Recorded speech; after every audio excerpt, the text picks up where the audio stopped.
Samourai Wallet founders plead guilty.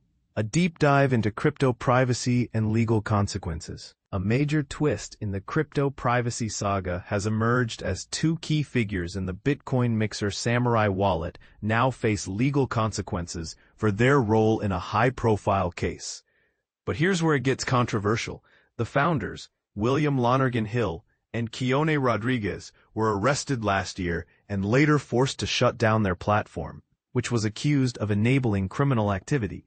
This case has sparked heated debates among privacy advocates, who argue that the founders are only developers, not the ones handling illicit funds.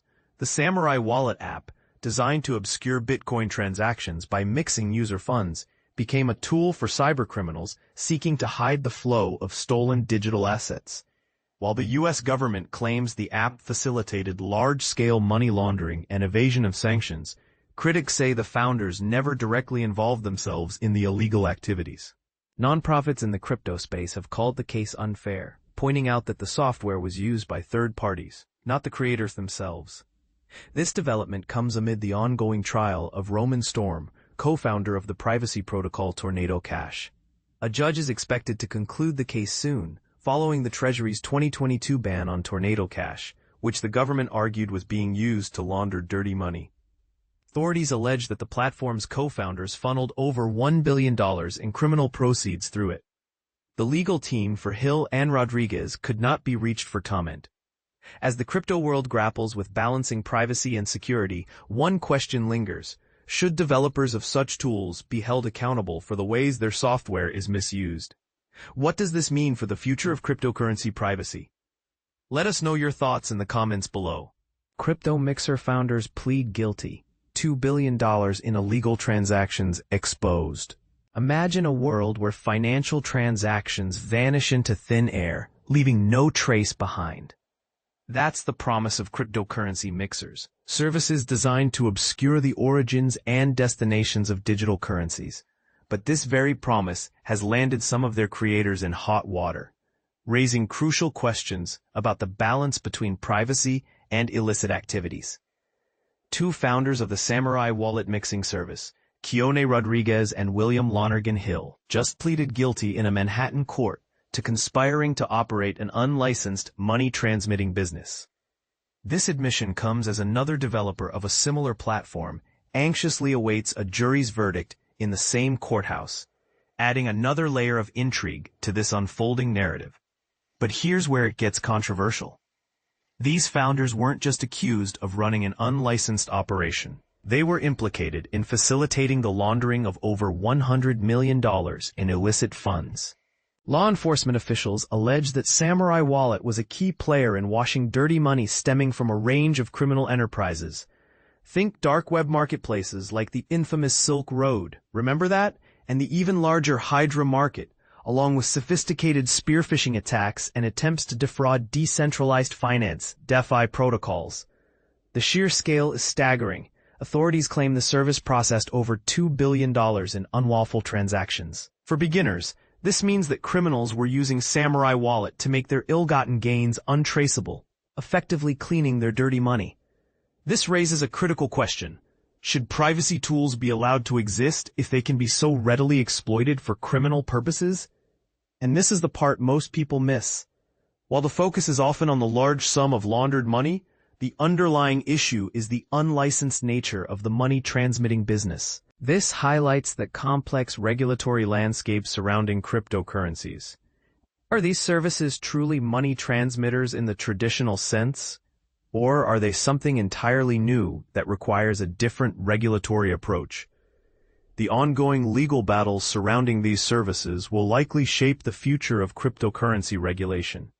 The implications are far-reaching and could impact how we use and interact with digital currencies in the years to come. The parallel case of the other developer awaiting a jury verdict adds another dimension to this already complex situation. Will the jury reach a similar conclusion? Or will they see things differently, potentially setting a different precedent for future cases?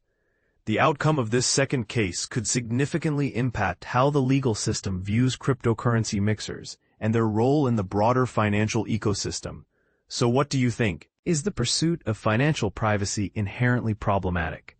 Or are services like these simply tools that can be used for both good and bad? Do you believe the current regulatory framework is adequate, or does it need to be adapted to the unique challenges posed by cryptocurrencies? Let's discuss in the comments below. Samourai Wallet co-founders plead guilty to U.S. crypto mixing charges. 25-year sentence details. In a stunning turn of events, the co-founders of Samourai Wallet, Keonne Rodriguez and William Lonergan Hill, have decided to plead guilty to charges brought against them by U.S. authorities. But here's where it gets controversial. Their case highlights the murky waters of crypto regulation and raises questions about the future of privacy tools in decentralized finance. Let's dive into the details and explore why this decision has sent shockwaves through the crypto community.